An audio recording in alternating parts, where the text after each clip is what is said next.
In this, the final lesson for Chapter 3, we're going to use all of the things we've learned in this unit to critically analyze studies and to probably ask more questions than we answer.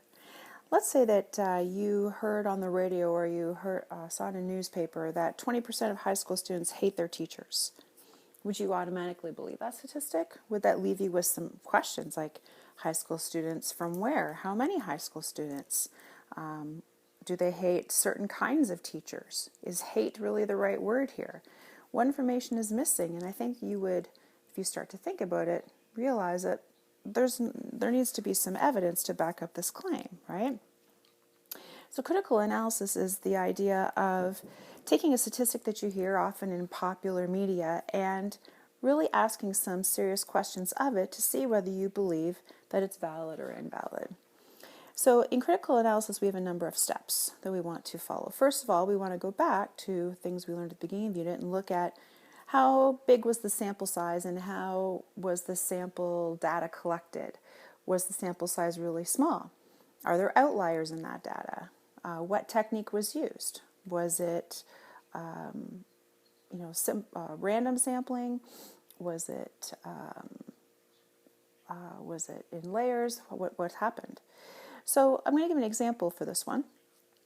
Let's say that a teacher wants to know if there is a relationship between the number of hours the data management exam is prepared for in terms of the number of hours you study versus the outcome or the mark on the final exam. So here, a teacher has collected data, let's say for 30 students, and they've recorded the number of hours they studied, and you can see their exam marks. So this teacher says, oh, that's an awful lot of data. I'm not so sure I want to go through all of that. How about I just take the values from every 7th student? So counting down, I'm going to take student number 7 and student number 14, student number 21, and student number 28. And you could take those values and put them here in this little space here.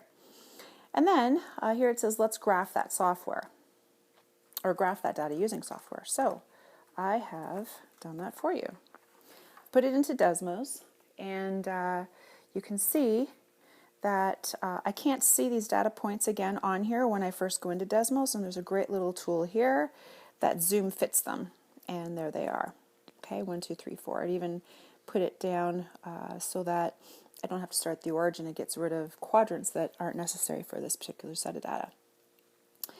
In part C of your note, it says find the line of best fit and the correlation coefficient. So I went to the liberty of putting in the regression equation for a linear regression for you, and you'll see that you end up with a slope of 2.33 approximately, a b value of 37, and an r value of 0.9905.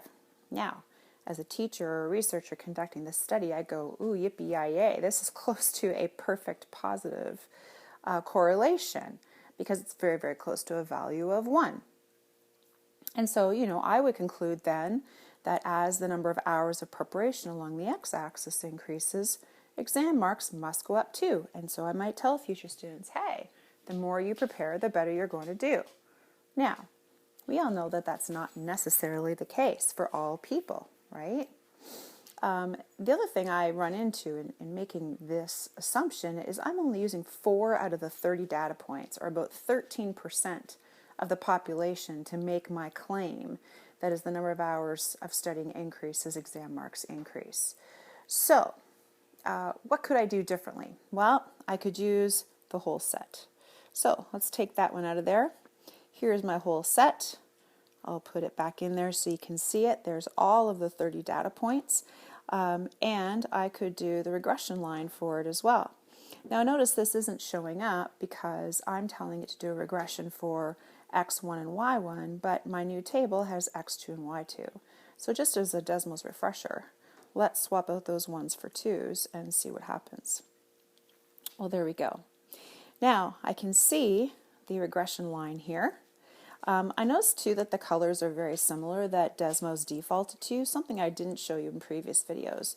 So if you want to change the colors of either of these, you can click and hold your cursor over top of it, and then you can choose a different color for your points. So for example, I can make them red here, And for the line, if I click and hold, I can make it a dotted line.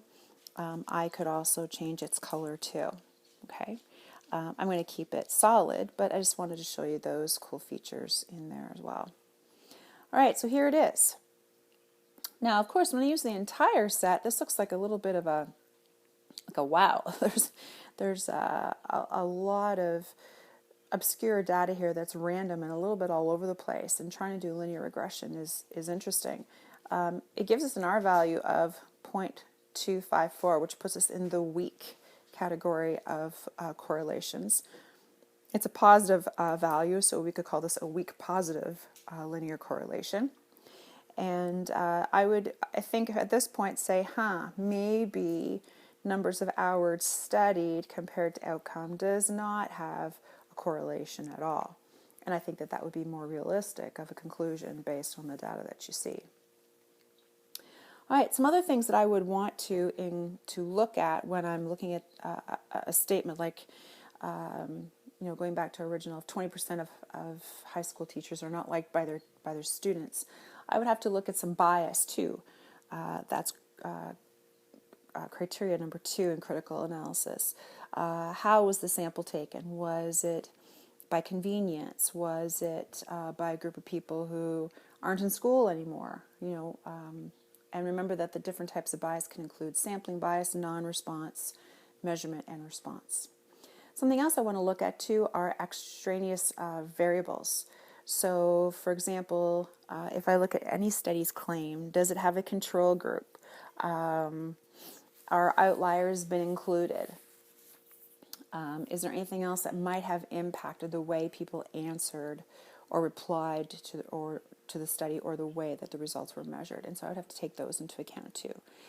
So another extraneous variable example is shown here at number 3 in your notes.